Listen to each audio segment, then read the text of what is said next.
Hello student, कैसे हो आप सभी। आशा करता हूँ आप सभी लोग बहुत अच्छे होंगे और स्वस्थ होंगे।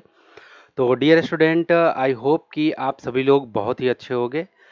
तो आज की क्लास में हम लोग स्टूडेंट स्टार्ट करने जा रहे हैं ट्रिगोनोमेट्री, जो कि यूनिट 4 रहेगा, त्रिकोणमिति जिसको हिंदी में बोलते हैं। और जो कि आपका चैप्टर नंबर 8 रहेगा, जो कि ट्रिगोनोमेट्रिकल रेशियो एंड आइडेंटिटीज। यानी कि इसके अंदर में ये बिल्कुल नया चैप्टर है, इसके बारे में आप पहली बार सुन रहे होगे कि ट्रिगोनोमेट्री, त्रिकोणमिति, है ना। तो बिल्कुल नया है, तो बहुत अच्छे से मैं कवर करने वाला हूँ।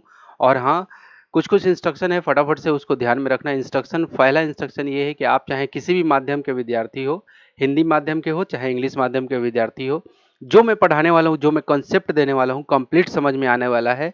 और यदि आप मैथमेटिक्स में कमजोर हो तो बिल्कुल आपके लिए ही ये मैं सारी चीज़ें कर रहा हूँ। तो बिल्कुल ये चैनल को सब्सक्राइब जरूर कर लेना। दूसरा इंस्ट्रक्शन ये है कि आप चाहें, अगर आपको ये स्क्रीन अगर धुंधली दिख रही है, अगर ये स्क्रीन आपको धुंधली दिख रही है, तो आप थोड़ा सा वीडियो क्वालिटी को थोड़ा सा बढ़ा लेना, ताकि आपको थोड़ा सा अच्छा दिखे और सभी चीज़ें साफ सुथरा दिखे। ठीक है, चलो तो शुरू करते हैं। पहले समझते हैं कि आखिर ट्रिगोनोमेट्री, तो जैसा कि ट्रिगोनोमेट्री को कहा जाता है, ये आज पहला क्लास है। इस क्लास के अंदर में ये पार्ट 1 है। आज की इस क्लास में हम लोग इसका एक्सरसाइज जो 8.1 है उसको डिस्कस करेंगे। लेकिन उसको डिस्कस करने से पहले कुछ कुछ बेसिक्स बातें हैं, उन बातों को आप जान लो, समझ लो। उसके बाद अगर आपको लगता है कि बेसिक्स बातें मुझे नहीं सुननी है, तो वीडियो को थोड़ा सा बढ़ा लो, फिर एक्सरसाइज आपको मिल जाएगा। ठीक है, लेकिन बहुत ज़्यादा इंपॉर्टेंट है, आपसे का कॉन्सेप्ट बनेगा और आपसे एग्जाम में एक भी प्रॉब्लम आपसे मिस नहीं होगा, आपसे छूटेगा नहीं। ठीक है, तो देखो कुछ कुछ कॉन्सेप्ट है उसको समझ लेते हैं। एक यहाँ पे क्या दिख रहा है आपको, यहाँ पे एक आपको घर दिख रहा है, दिख रहा है आपको यहाँ पे, ये आपको एक घर दिख रहा होगा। ठीक है, हाँ, ठीक है, यहाँ पे आपको एक ये घर दिख रहा है, घर से एक लैडर लगा हुआ है, इसका मतलब एक सीढ़ी है। ठीक है, एक सीढ़ी है। तो यहाँ पे जो एंगल, कुछ एंगल यहाँ बन रहा है। ठीक है, यहाँ पे देखो ये जमीन है, ये नीचे का क्या है, ये बेस है, यानी कि जमीन है, और एक बिल्डिंग है, और ये अभी सीढ़ी जो है यहाँ लगा हुआ है, तो यहाँ एंगल बन रहा है। तो अब इस बार सीढ़ी को यहाँ लगाया गया है ऊपर वाले में। तो कहीं ना कहीं ये क्या हो गया, ये जैसे ही सीढ़ी को क्या किया गया, अपलिफ्ट किया गया, कहाँ, ऐसे और ज़्यादा ऐसे ओपन किया गया। जैसे सीढ़ी अभी कैसे लगी है, ऐसे लगी है। ठीक है, मान मान लो ऐसे लगी है। ठीक है, तो सीढ़ी को जैसे ही हम लोग आगे की तरफ शिफ्ट किए, आगे की तरफ बढ़ाए, तो ये एंगल भी थोड़ा बहुत बढ़ गया है। ठीक है, यहाँ पे देखो क्या बढ़ गया है, यहाँ पे ये वाला, ये बेस वही है। ठीक है, तो इस बार लेकिन और क्या क्या हुआ है, ये जो डिस्टेंस था, ये यहाँ से लेकर के यहाँ तक, ये जो डिस्टेंस था, अब डिस्टेंस कौन क्या बच गया है, यहाँ से यहाँ तक डिस्टेंस हो गया है। ठीक है, शुरू में डिस्टेंस कहाँ से कहाँ तक था, यहाँ से लेके यहाँ तक। बेस मतलब होता है आधार, यानी कि ये जो जमीन पे इस बिल्डिंग से इस सीढ़ी तक की जो डिस्टेंस था ये था। लेकिन जैसे ही मैंने लैडर को आगे की तरफ खिसकाया है, तो अब इसका डिस्टेंस ये हो गया है, ये वाला। क्लियर है, तो डिस्टेंस। और लेकिन आप ध्यान से देखो, जब लैडर हमारा यहाँ पे था, तो इसका ये जो ऊंचाई, ये हाइट है। ठीक है, ये क्या है, हाइट, यानी कि परपेंडिकुलर इसको बोलते हैं। ठीक है, क्या बोलते हैं, परपेंडिकुलर। तो ये हाइट जो है ये कम है। ठीक है, ये ज़्यादा है और ये कम है। लेकिन जैसे ही लैडर आगे खिसक के आया इस वाले पे, यहाँ पे लैडर लगा, तो देखो इस बार हाइट क्या हो गया है, ये हो गया है पूरा का पूरा, यहाँ से लेके यहाँ तक ये हाइट हो गया है। ठीक है, दिख रहा है, ये यहाँ से लेके इतना हाइट। तो देखो, तो इसी चीज को जब मतलब गणितज्ञ लोग ने जब देखा कि आखिर इन चीजों को क्या नाम दिया जाए, नया क्या चीज, तो इसको नाम दिया गया ट्रिगोनोमेट्री। ट्रिगोनोमेट्री को कहा जाता है कि trigonometry is the net of formulas. Trigonometry जो है, त्रिकोणमिति जो है, वो सूत्रों का जाल है। इसके अंदर में सूत्र बहुत ज्यादा मिलेंगे, फॉर्मूलाज बहुत ज्यादा मिलेंगे, है ना। तो नेट ऑफ फॉर्मूलाज यानी कि सूत्रों का जाल बोला गया है। अब चलो समझ लेते हैं। इसके अंदर में 3 टर्म आपको देखने को मिलेगा। अब ध्यान से देखो, यहाँ पे मैं आपको एक एक चीजें बताने बताने जा रहा हूँ। एक 90 डिग्री का एक ट्रेंगल है। ठीक है, एक 90 डिग्री का क्या है, ट्रेंगल। आप यहाँ भी देखेंगे, तो जब ये यहाँ से ऐसे था, ठीक है, तो इसका जो ये क्या बन रहा था, एक ट्रेंगल बन रहा था। क्लियर है, यहाँ भी देखो, जब ये यहाँ से ऐसे है, तो यहाँ भी क्या बन रहा है, एक ट्रेंगल ही बन रहा है। दिख रहा है, एक क्या बन रहा है, ट्रेंगल बन रहा है। ठीक है, ठीक है। तो इस तरह से हमें क्या देखने को मिल रहा है कि एक ट्रायंगल का क्या हो रहा है, निर्माण हो रहा है। तो हम ट्रायंगल के बारे में ज़्यादा बातें करेंगे, क्योंकि ट्रायंगल्स के कारण ही हमारा ट्रिगोनोमेट्री का क्या हुआ है, इसका जन्म हुआ है। ठीक है, जब इस तरह का कंडीशन रहा है तो, और खासकर एंगल के लिए। चलो अब देखते चलते हैं। ये यहाँ पे एक राइट एंगल ट्रायंगल है, यानी कि समकोण त्रिभुज है। समकोण त्रिभुज में ये जो एंगल है ये है थीटा, और थीटा को कहा जाता है, थीटा यानी कि एंगल, समझ में आया, थीटा यानी कि एंगल। नीचे वाले को ये जो है, ये बी से लेके सी तक ये बेस है। बेस मतलब होता है आधार। बेस मतलब क्या होता है, आधार। आज की क्लास बहुत इंपॉर्टेंट है, देखते चलना। उसके बाद बेस मतलब क्या होता है, आधार। हाइपोटेनस का मतलब क्या होता है, कर्ण। हाइपोटेनस का मतलब क्या होता है, कर्ण। और परपेंडिकुलर का मतलब होता है लंब। परपेंडिकुलर का मतलब क्या होता है, लंब होता है। ये बिल्कुल सीधा सीधा है ना, इसी को परपेंडिकुलर बोलते हैं। तो हमेशा याद रखना कि हाइपोटेनस कहाँ बनता है। हाइपोटेनस बनता है, ये जो 90 डिग्री बना है ना, इसके ठीक अपोजिट में, ठीक अपोजिट में क्या बनता है, हाइपोटेनस बनता है। याद रखना है कि 90 डिग्री के ठीक अपोजिट में क्या बनता है, हाइपोटेनस। हाइपोटेनस मतलब क्या होता है, कर्ण। क्लियर है, इतनी बातें समझ में आ गई। अब ध्यान से देखो, यहाँ पे जो जो बातें बताने की कोशिश की गई है, यहाँ पे क्या कह रहा है कि वेन द कह रहे कि when angle made by the ladder with the ground theta, जब लैडर जो है ग्राउंड से थीटा एंगल बना रही है, थीटा एंगल इंक्रीज, तो वो क्या हो रहा है, बढ़ रहा है। तो जाहिर सी बात है, देखो यहाँ पे एंगल कुछ और था, यहाँ पे एंगल बढ़ गया, क्योंकि ये और ऊपर की तरफ हो गया, इसलिए एंगल ये बढ़ गया। ठीक है, अब यहाँ से शुरू करते हैं। द रेशियो ऑफ हाइट, किसका, height, the ratio of height to distance increased, है ना। तो हो क्या रहा है कि जो हाइट है, ये जो हाइट है, इसका हाइट और ये जो डिस्टेंस है, ये क्या हो रहा है, इंक्रीज हो रहा है, डिस्टेंस इंक्रीज हो रहा है। This ratio is known as the tangent of the angle theta. ठीक है, यानी कि ये जो एंगल है, इस एंगल के लिए यही रेशियो क्या कहलाता है, हमारा क्या कहलाता है। चाहे आप इस लेडर से आप इसको कैलकुलेट कर लो, या फिर इस लेडर से आप ऐसे कैलकुलेट कर लो। बातें समझ में आया। तो कहीं ना कहीं यहाँ भी 90 डिग्री बन रहा है, और इस वाले लेडर पे भी आपका क्या हो रहा है, ये जो बिल्कुल सामने सामने यहाँ भी 90 डिग्री बन रहा है। क्लियर है, ठीक है। तो समझते चलना। और यहाँ पे ये जो है, ये सब थीटा और ये थीटा ऐसे करके बन रहा है एंगल। ठीक है, अब समझते चलना। एक तो यहाँ पे किसका किसका रेशियो बोला है, रेशियो ऑफ हाइट। हाइट इसी को बोलते हैं, ये जो दिख रहा है ना, ये परपेंडिकुलर जिसको मैं कह रहा हूँ, इसी का नाम क्या है, दूसरे शब्दों में हाइट है। क्या है, हाइट। ठीक है, किसका, हाइट और डिस्टेंस। हाइट और डिस्टेंस, और डिस्टेंस किसको बोलेंगे, ये जो बेस में दिख रहा है ना, इसी को डिस्टेंस बोलते हैं। ठीक है, तो हाइट देखो, देखते चलना। ठीक है, हाइट, हाइट, और कह रहा है कि रेशियो किसका, हाइट और डिस्टेंस का। डिस्टेंस को क्या बोलते हैं, बेस। क्या बोलते हैं, बेस। तो देखो, हाइट को हम लोग क्या बोले हैं, हाइट को ही परपेंडिकुलर बोल रहे हैं, यानी कि लंब बोल रहे हैं। और बेस, बेस यानी कि किसको, यानी कि नीचे वाले डिस्टेंस को क्या बोलते हैं, आधार। बेस यानी कि आधार। क्लियर है। तो उसी को यहाँ पे ट्रिग्नोमेट्रिकली में इसका नाम दिया गया टेंजेंट, क्योंकि आपके माइंड में ये बार बार आता होगा कि ये टेन थीटा क्या है ना, क्योंकि अब नया नया ये चैप्टर मिला है ना, नया नया चैप्टर। तो इसमें आपको दिमाग में के अंदर में आएगा कि ये टेन थीटा क्या है, ये साइन थीटा क्या है, ये कॉस थीटा क्या है। ये सब जो नाम, ये सब का नाम दिया गया है। जैसे आपका जन्म हुआ तो आपको कुछ ना कुछ एक नाम दे दिया गया, उसी तरह से इन लोग का भी क्या किया गया, एक नाम दे दिया गया। तो टेंजेंट, देखो आप ध्यान से समझना इस चीज को। कह रहा है कि इसका हाइट और डिस्टेंस का जो रेशियो है ना, ratio of height to distance increase, this ratio, वही रेशियो है ना, हाइट और डिस्टेंस के रेशियो का नाम दिया गया क्या, टेंजेंट। और टेंजेंट का ही, tangent of the angle theta, कि थीटा एंगल के लिए टेंजेंट नाम दिया गया। इसको शॉर्ट में हम लोग टेन थीटा बोलते हैं। क्या बोलते हैं, मैं यहाँ पे देखो, ये मैंने तैयार किया है आप लोगों के लिए। ये जो फॉर्मूला दिख रहा है ना आपको, tan theta equal to perpendicular by base. ठीक है, तो याद रखना है कि जो टेंजेंट का ही शॉर्ट में नाम हम लोग क्या बोलते हैं, टेन थीटा।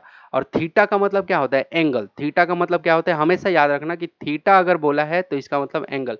इस थीटा के जगह पे कुछ भी आ सकता है, ए भी दे सकता है, देखो टेन ए दे सकता है, टेन बी दे सकता है, टेन सी, टेन अल्फा, टेन बीटा, चाहे टेन गामा, कुछ भी लिखे तो। लेकिन आप हमेशा ध्यान में रखना कि थीटा के जगह या तो थीटा लिखे तो भी एंगल, टेन ए लिखे तो भी एंगल, टेन बी लिखे तो भी एंगल, टेन सी लिखे, टेन अल्फा लिखे, टेन बीटा लिखे, चाहे टेन गामा लिखे, ये इसका मतलब टेन के साथ में या इन सब के साथ में, इन सब के साथ में थीटा के जगह पे कुछ भी अगर यहाँ पे आ रहा है, इसका मतलब वो एंगल की बातें कर रहा है, उससे एंगल को सूचित किया जा रहा है। क्लियर हुआ? तो देखो हमेशा याद रखना, इसमें याद रखने की बातें क्या है कि टेन थीटा इक्वल टू क्या होता है, परपेंडिकुलर बाई बेस। इसका मतलब परपेंडिकुलर मतलब होता है लंब, और बेस मतलब होता है आधार। ठीक है, लंब बट्टा आधार, और ये टेन थीटा हो गया। उसी तरह से कह रहा है कि द रेशियो ऑफ, इसको आप अपने कॉपी में नोट्स में अपने बना लेना, क्योंकि ये एज इट इज इस तरह से आपके बुक के अंदर में नहीं दिया हुआ है, क्योंकि मैंने काफ़ी इस पे मेहनत करके उसके बाद बनाया है इसको। ठीक है, तो यहाँ पे लिखा हुआ है। अब दूसरे टेन थीटा तो समझ गए, और क्यों नाम दिया गया, ये tan theta sine theta cos theta ये सब क्या है, ये सब tan theta sine theta cos theta ये सब एक मैथमेटिकल टर्म है जिसको नाम दे दिया गया। जिस तरह से हम लोग का जन्म हुआ तो हम लोग को भी एक नाम दिया गया, उसी तरह से इन लोग को भी मैथमेटिक्स में एक नाम दिया गया कि हाँ इसको इसका रेशियो यानी कि परपेंडिकुलर बाय बेस के रेशियो को हम लोग टेन थीटा बोलेंगे। ठीक है, दूसरा बोल रहा है यहाँ पे सेकंड नंबर। ठीक है, सेकंड नंबर यहाँ पे the ratio of perpendicular to hypotenuse. अब देखो किसका, परपेंडिकुलर, और एच मतलब हाइपोटेनस। देखो पी फॉर परपेंडिकुलर यानी कि लंब, एच फॉर हाइपोटेनस यानी कि कर्ण। परपेंडिकुलर और हाइपोटेनस के रेशियो को, रेशियो मतलब होता है ये, है ना, बाय पी बाई एच के रेशियो को, यानी कि परपेंडिकुलर बाय हाइपोटेनस को हम लोग क्या बोलेंगे, है ना, hypotenuse for fixed angle is known as the sine ई, साइनी थीटा। इसका क्या नाम दिया गया, अगर परपेंडिकुलर रहे और नीचे में हाइपोटेनस रहे यानी कि इस तरह का रहे तो उसको हम लोग बोलेंगे साइनी थीटा। लेकिन इसको शॉर्ट में नाम दिया गया कि साइन थीटा। जैसे मान लो कि किसी का नाम है अभिषेक, किसी का नाम है अभिषेक, लेकिन शॉर्ट में उसको कोई अभी अभी बुला रहा है, अभी अभी अभी, तो उसी तरह के इसका पूरा नाम है साइनी थीटा। ठीक है, लेकिन शॉर्ट में इसका क्या बोलते हैं, साइन थीटा। उसी तरह से टेन थीटा का क्या नाम है, टेंजेंट थीटा, टेंजेंट नाम है, लेकिन शॉर्ट में इसको क्या बुलाते हैं, टेन थीटा। क्लियर है? एक एक पॉइंट को काफी अच्छे से देखना। तो साइन थीटा इक्वल टू, ये फॉर्मूला याद रखना आप कि साइन थीटा इसका मतलब क्या होता है, परपेंडिकुलर बाई हाइट, क्या, पी बाई एच, यानी कि पी मतलब लंब, पी मतलब परपेंडिकुलर, हाइट मतलब, सॉरी हाइपोटेनस, हाइपोटेनस का मतलब क्या हुआ, कर्ण, हाइपोटेनस का मतलब कर्ण, लंब बटा कर्ण। ठीक है, समझ में आया? चलो, और हमेशा मैंने बताया है क्या कि इसके 90 डिग्री के ठीक अपोजिट में जो रहेगा वो क्या रहेगा, हमेशा आपका कर्ण रहेगा। ठीक है, और याद रहे ये थीटा के जहां भी एंगल थीटा आपको दे उसके ठीक अपोजिट में, इसके ठीक अपोजिट में जो रहेगा वो परपेंडिकुलर रहता है। ठीक है, याद रहेगा क्या कहा मैंने कि थीटा के ठीक अपोजिट में जो रहता है, थीटा के ठीक अपोजिट में जो रहेगा वही हमेशा परपेंडिकुलर होगा। अब चाहे मान लो कि अब थीटा यहाँ दे दे, अगर थीटा मान लो यहाँ दे देता है तो इस थीटा के अपोजिट में कौन है, ये वाला, कौन सा साइड, ये बीसी वाला साइड। तो कि ये क्या बन जाएगा, ये क्या बन जाएगा आपका परपेंडिकुलर बन जाएगा। याद रहे कि थीटा के अपोजिट में जो पड़ेगा वो परपेंडिकुलर होगा। ठीक है, लंब हो गया। इस बार अगर थीटा, ये थीटा यहाँ ना रह करके यहाँ अगर रहता है यहाँ पे, तो इसके ठीक अपोजिट में कौन आता है, ये वाला, कौन आता है, ये लंब बन जाता है, ये परपेंडिकुलर बनता, और तो ये क्या बन जाता है, ये आपका बेस बन जाता। ठीक है, और हाइपोटेनस अपनी जगह पे ही रहता है, क्योंकि 90 डिग्री के ठीक अपोजिट में हाइपोटेनस रहता है, तो हाइपोटेनस अपनी जगह पे होता है। समझ में आया ये फंडा? ठीक है, मैं फिर से रिपीट कर रहा हूं कि थीटा के ठीक अपोजिट में जो पड़ेगा वो परपेंडिकुलर यानी कि लंब। इस बार थीटा यहाँ है, मान लो यहाँ नहीं रहता, थीटा यहाँ रहता, तो इसके ठीक अपोजिट में कौन है, ये बीसी है, तो बीसी क्या होता, परपेंडिकुलर। ये जो नाम लिखा है परपेंडिकुलर, यहाँ लिखा जाता है परपेंडिकुलर, और ये जो बेस लिखा है ना, यहाँ पे लिखा जाता है बेस, अगर थीटा यहाँ पे होता तो। क्लियर हुआ? मैं अब थोड़ा सा इसको यहाँ पे क्लीन कर देता हूँ, क्योंकि थीटा यहाँ पे नहीं है। ठीक है, अब समझ में आया? अब चलो अब आगे चलते हैं, क्योंकि कॉन्सेप्ट को समझना जरूरी। तो देखो किसका किसका रेशियो साइन साइन थीटा बोला गया, परपेंडिकुलर और हाइपोटेनस का। उसी तरह से सिमिलरली यहाँ पे तीसरा जो चीज है, सिमिलरली उसी तरह से the ratio of base to hypotenuse, यानी कि बेस यानी कि ये नीचे का बेस यानी कि आधार, और हाइपोटेनस ये कर्ण, आधार और कर्ण का ratio is known as cosine theta. देखो पूरा नाम ये है कोसाइन ई थीटा, कोसाइनी थीटा, लेकिन शॉर्ट में हम लोग क्या बोलते हैं इसको, कॉस थीटा। क्या बोलते हैं, कॉस थीटा। तो कॉस थीटा इक्वल टू क्या होता है, बेस बटे हाइपोटेनस, यानी कि आधार बटे, बेस का मतलब होता है आधार, बेस का मतलब आधार, और हाइपोटेनस का मतलब क्या होता है, कर्ण, यानी कि आधार बटा कर्ण। ठीक है, ठीक है। तो अब देखो इसी का यहाँ बोला गया कि साइन थीटा कॉस थीटा और टेन थीटा, यानी कि sine theta cos theta tan theta it is known as the trigonometrical ratio. Sine theta cos theta और टेन थीटा को ट्रिगोनोमेट्रिकल रेशियो बोला गया। ठीक है, इतनी बातें आपको, ये तीनों फॉर्मूले tan theta sine theta cos theta के फॉर्मूले याद हो गए। ठीक है, अब हम लोग चलते हैं थोड़ा सा एक्सरसाइज 8.1 पे, यहाँ पे बातें कर लेते हैं। यहाँ पे एक्सरसाइज 8.1 आपने बुक से मैच करा लेना। ठीक है, यहाँ पे सबसे दिया हुआ है कि if a right angle triangle, एक राइट एंगल ट्रेंगल है एबीसी नाम का, एंगल बी जो है वो राइट एंगल है। ठीक है, then the find the value of मैं एक बार देख लेता हूँ क्या है। Find the value of find the value of किसका किसका, यहाँ पे बोला हुआ है कि साइन ए, ठीक है, comma cos C, sign A cos सी और टेन ए, किसका टेन ए। ठीक है, तो ये तीनों का वैल्यू हमें निकालना है, sign A cos C ten A. ठीक है, यहाँ पे मेरा फोटो है इस कारण से शायद छुप गया। ये प्रॉब्लम सब मैच करा लेना, 4 ही प्रॉब्लम है लेकिन बहुत अच्छे से बनाने वाले हैं हम लोग।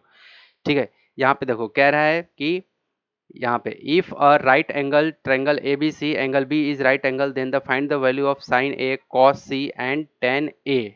ठीक है, तो हमें ये सब निकालना है। ठीक है, तो चलो तीनों निकालना है। तो सबसे पहले हम लोग, ये ए सी दे रखा है, ए बी दे रखा है, बी सी, सबसे पहले तो एक ट्रायंगल बना लेते हैं क्योंकि राइट एंगल ट्रायंगल हमें बनाना है।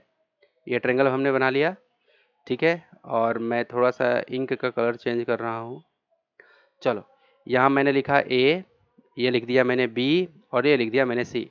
क्या बोला है कि एंगल बी, देखो angle B is right angle, B पे जो है वो राइट एंगल का मतलब क्या, 90 डिग्री।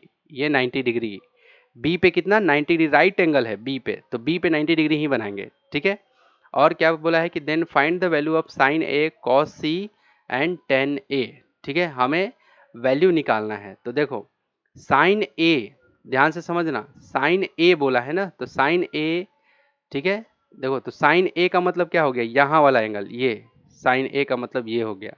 ठीक है, तो इसका मतलब ये यहाँ का एंगल की बातें कर रहा है। ठीक है, कॉस सी का मतलब यहाँ का एंगल। ठीक है, सी पे जो एंगल, ये देखो ए का मतलब यहाँ से हम लोग उसको देखेंगे। ठीक है, अब चलो जो जो यहाँ डाटा दिया हुआ है उसको हम लोग देखेंगे। ठीक है, जो जो डाटा हमारे पास में दिया हुआ है उसको देखेंगे। तो ए सी दे रखा है 5 सेंटीमीटर, ए से सी दे रखा है कितना, 5 सेंटीमीटर। क्लियर है, ए बी दे रखा है 3 सेंटीमीटर, ये कितना 3 सेंटीमीटर। बी से सी, बी सी दे रखा है कितना 4 सेंटीमीटर। ठीक है, तो ए से सी 5 सेंटीमीटर, ए से बी 3 सेंटीमीटर, अब बी से सी 4 सेंटीमीटर। क्लियर है इतना। तो जो जो दे रखा है वो हमने लिख लिया, जो ट्रेंगल जैसा बोल रहा था बनाने के लिए वैसा हमने बना लिया। अब साइन ए बोला था पहले कि पहले साइन ए मुझे निकाल के बताओ। तो साइन ए इक्वल टू हमें पता है, मैंने बोला था पहले ही कि इसके जगह पे थीटा लिखेगा, बीटा लिखेगा, alpha A B C D, वो सब एंगल में कैलकुलेट होगा। तो ए नाम लिया है ना, तो इसका मतलब यहाँ से हमें देखना है। तुम देखो साइन ए इक्वल टू क्या होता है, पहले याद करो कि साइन ए इक्वल टू हमारा क्या होता है, साइन ए इक्वल टू होता है परपेंडिकुलर, यानी कि P लिख रहा हूं इसका मतलब लंब, P फॉर परपेंडिकुलर, याद रहेगा P फॉर परपेंडिकुलर, तो P बाई H होता है, H फॉर हाइपोटेनस। ठीक है, मैं एक बार फिर से पीछे की तरफ दिखा देता हूं आपको।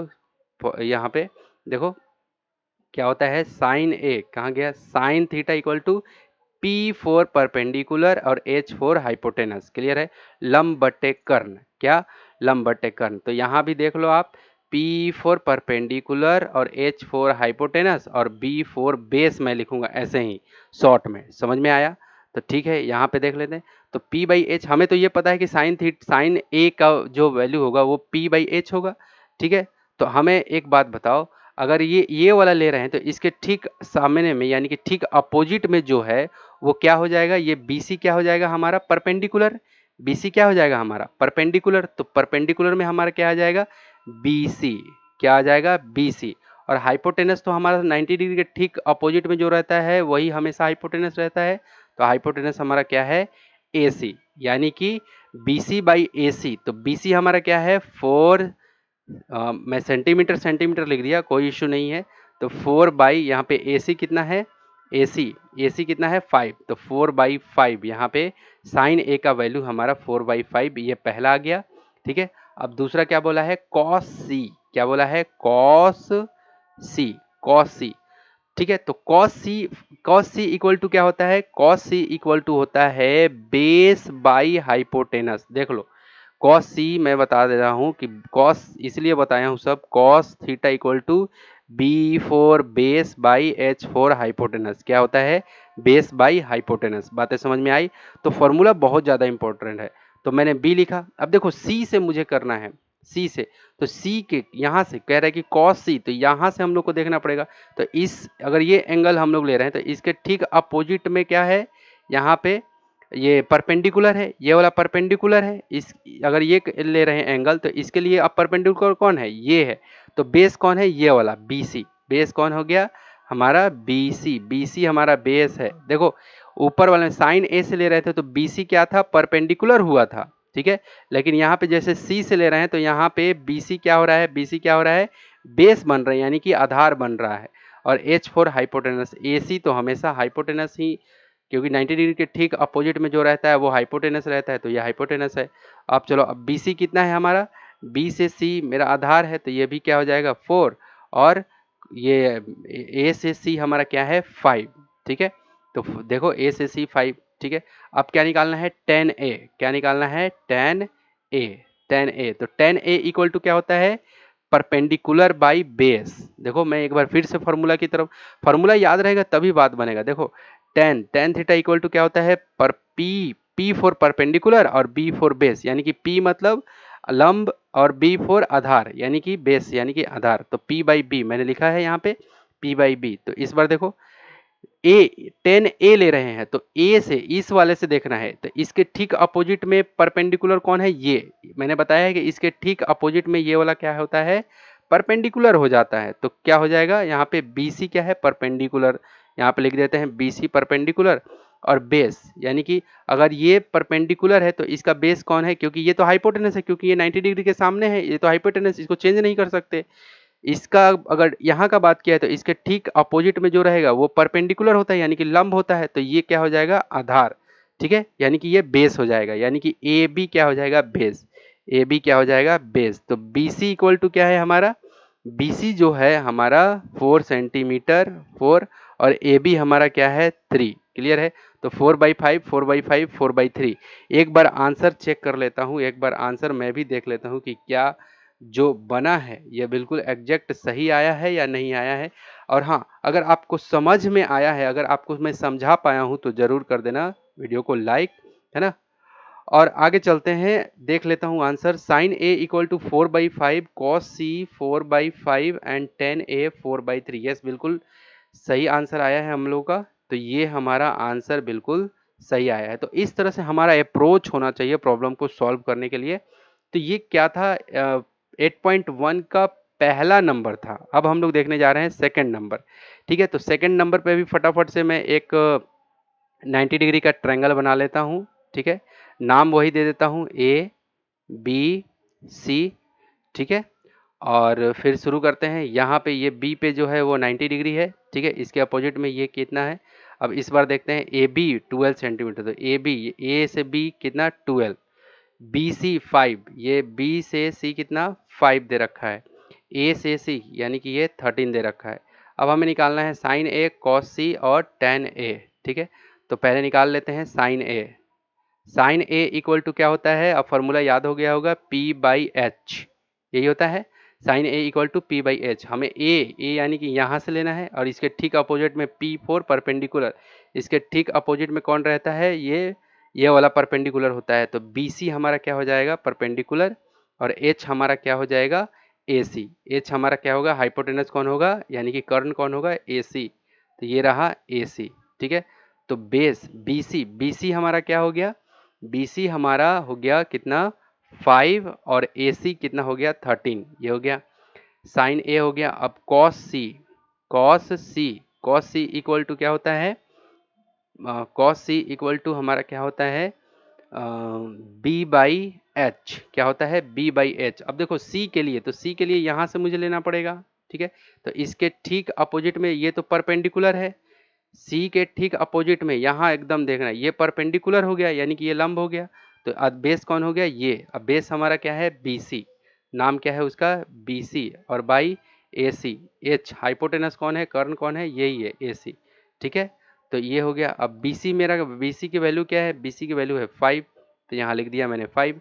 ए सी की वैल्यू क्या है, ए सी की वैल्यू है 13, तो यहाँ लिख दिया 13, ठीक है। अब लास्ट बच गया हमारा tan ए, tan ए बोला है तो ए से देखेंगे हम लोग, ठीक है। तो ए से अब tan ए इक्वल टू क्या होता है, P बाई बी। इस बार हाइपोटेनस नहीं होता, जब tan tan थीटा की बातें होती हैं, tan ए की बातें होती हैं, तो परपेंडिकुलर और बेस, यानी कि परपेंडिकुलर ऊपर होता है और बेस नीचे होता है, क्लियर है। तो परपेंडिकुलर जब यहाँ से हम लोग देख रहे हैं, यहाँ से, तो इसके ठीक अपोजिट वाला परपेंडिकुलर, तो क्या हो जाएगा, बी सी हमारा परपेंडिकुलर, और बेस हमारा कौन हो जाएगा, ये तो हाइपोटेनस है, ए सी तो हमेशा हाइपोटेनस है, क्यों, क्योंकि 90 डिग्री के अपोजिट में जो रहता है वो ऑलवेज हाइपोटेनस होता है, कर्ण होता है, तो उसको छेड़छाड़ नहीं कर सकते हैं, हमें इसमें ध्यान रखना पड़ता है। तो हमारा बेस कौन हो जाएगा, ए बी, बेस कौन हो जाएगा, ए बी। तो बी सी हमारा क्या रहा, बी सी हमारा हो गया कितना, बी सी हो गया हमारा 5, ठीक है। और ए बी क्या हो गया हमारा 12, ठीक है। तो ये तीनों हमारे क्या हो गए आंसर, ये तीनों हमारे क्या हो गए आंसर हो गए, ठीक है। तो 5/13, 5/13, 5/12, ठीक है। तो ये दूसरा नंबर किसका, ये दूसरा नंबर प्रॉब्लम हमने सॉल्व किया 8.1 का। अब तीसरा नंबर देखते हैं, ठीक है। तीसरा फिर से फटाफट से मैं यहाँ पे बना लेता हूँ एक राइट एंगल, यहाँ पे एंगल बी जो है 90 डिग्री, यहाँ ए, यहाँ बी, यहाँ सी, ठीक है। और यहाँ पे ए बी लिख दिया मैंने 5, यहाँ पे ए सी लिख दिया, ए सी, ए से सी कितना 13, और बी से सी कितना 12, ठीक है। तो चलो हमारे पास में क्या निकालना है, साइन ए, यही निकालना है पहले। तो साइन ए इक्वल टू क्या होता है, पी बाई एच, ठीक है। तो ए के यहाँ से अगर देखते हैं तो पी क्या होता है, परपेंडिकुलर ये वाला, इसके इसके ठीक अपोजिट में ये वाला साइड है बी सी, तो यही क्या है हमारा परपेंडिकुलर। तो क्या हो जाएगा, बी सी बाई और एच का ए सी, एच का क्या होता है ए सी ही रह जाएगा। तो बी सी हमारा कितना है 12, देखो बी से सी कितना है 12, और ए से सी कितना है 13, तो 12/13 एक आ गया।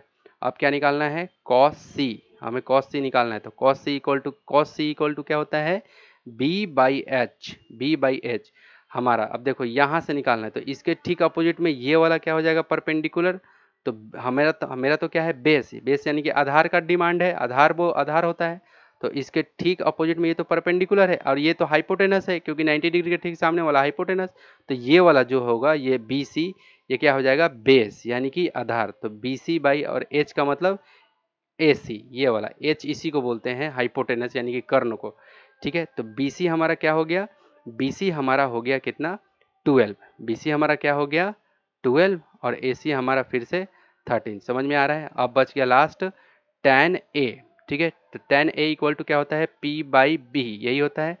तो tan ए यहाँ से इसके ठीक अपोजिट से देखते हैं, तो क्या हो जाएगा बी सी, यहाँ पे क्या हो जाएगा बी सी, और बी, बी का मतलब क्या हो गया, बी सी हो गया ये, और बी, बी का मतलब ये, सॉरी बेस, बेस यानी कि देखो इसके ठीक अपोजिट में ये तो परपेंडिकुलर है, ये तो फिक्स है, हाइपोटेनस है, क्योंकि 90 डिग्री के सामने में है।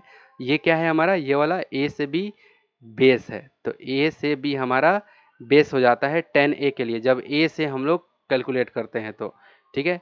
तो बी सी का, बी सी इक्वल टू कितना हमारा हो गया 12, बी सी इक्वल टू 12, और ए बी हमारा क्या हो गया 5, ए बी हमारा क्या हो गया 5। तो 12/13, 12/13, 12/5, ये तीनों आंसर हमारे आ चुके हैं। तो समझ में आ रहा है तो लाइक जरूर कर देना, ठीक है। मेरे फोटो से मतलब मत रखो कि सर का फोटो धुंधला दिख रहा है, आप यहाँ से मतलब रखो, अच्छा नहीं दिख रहा हो तो क्वालिटी थोड़ा सा बढ़ा लेना, ठीक है। फिर से हम लोग एक 90 डिग्री बना लेते हैं फटाफट, ठीक है। चलो यहाँ पे ए, ये रहा बी, और ये रहा सी, और यहाँ पे 90 डिग्री, ठीक है। क्या दे रखा है, बी सी हमारा दे रखा है 12, ए बी दे रखा है 9, और ए सी दे रखा है 15, ठीक है। तो यहाँ पे हम लोग निकाल लेते हैं क्या, साइन ए, किसका, साइन ए। तो साइन ए इक्वल टू क्या होता है, पी बाई एच, यानी कि परपेंडिकुलर बाई देखो हमें फॉर्मूला याद है इसलिए मैं फटाफट कर रहा हूँ, आपको नहीं याद है आप बार बार रिपीट करोगे, है ना। लंब बटा कर्ण साइन थीटा इक्वल टू लंब बटा कर्ण। तो साइन थीटा चाहे sine A, sine beta, sine alpha, sine gamma, कुछ भी रहे, है ना, तो हमेशा हमेशा याद रखना परपेंडिकुलर बाई हाइपोटेनस, ठीक है, यानी कि कर्ण, ठीक है। तो पी पी यानी कि अगर मैं यहाँ से देखूँ तो परपेंडिकुलर कौन होगा, बी सी, कौन होगा, बी सी, और हाइपोटेनस हमारा ए सी। हाइपोटेनस तो यही रहेगा क्योंकि 90 डिग्री के ठीक अपोजिट में हाइपोटेनस होता है। तो बी सी कितना है मेरा 12 और ए सी कितना है 15 हो गया। अब क्या है बच गया मेरा कॉस, कॉस सी, सी से यहाँ यानी कि यहाँ से देखना है मुझे सी से। तो कॉस सी इक्वल टू क्या होता है बी बाई एच हो गया। तो बेस बेस कितना, ये इसके ठीक अपोजिट में ये वाला साइड है यानी कि ए से बी क्या हो जाएगा परपेंडिकुलर, हमारा बेस कौन बनेगा बी सी, बी सी हमारा क्या बनेगा बेस। तो ये बी सी और एच क्या रहेगा हमारा ए सी। तो बी सी कितना है मेरा 12 और एच मेरा क्या है 15, क्लियर है। अब टेन, टेन कौन सा, टेन ए, टेन ए बोला है तो मुझे ए से देखना पड़ेगा यहाँ से। तो टेन ए पहले लिख लो क्या होता है पी बाई बी यानी कि परपेंडिकुलर बाई बेस यानी कि लंब बटा आधार, ठीक है। तो P यानी कि परपेंडिकुलर हमारा कितना है यहाँ, इस अगर इसको कंसिडर कर रहे हैं इस वाले ए को, इस वाले एंगल को, तो यहाँ से ठीक अपोजिट में, इसके ठीक अपोजिट में कौन है ये BC। तो क्या हो जाएगा BC by BC, B base, base कौन होगा ये AB, AB हमारा क्या हो जाएगा बेस, AB हमारा क्या हो जाएगा बेस। तो BC हमारा कितना हो गया 12 और AB हमारा क्या हो गया 9, क्लियर है। तो ये क्या हो गए हमारे आंसर आ गए, ये हमारे क्या हो गए आंसर आ गए। तो इस तरीके से यानी कि 8.1 एक्सरसाइज 8.1 को हमने फिनिश कर लिया, ठीक है। तो आई होप कि आप लोग को भी काफ़ी अच्छा अच्छा लगा होगा पढ़ करके। तो अब मिलेंगे अगले नेक्स्ट वीडियो में, और हाँ एक थम्स अप जरूर होना चाहिए, एक लाइक जरूर कर देना और वीडियो को शेयर जरूर कर देना अपने दोस्तों के साथ। यदि आप एक टीचर वर्ग के हैं तो अपने विद्यार्थियों के साथ शेयर करिए, उनका कॉन्सेप्ट मजबूत हो जाए, ठीक है। अब मिलते हैं अगले नेक्स्ट वीडियो में, take care and bye bye.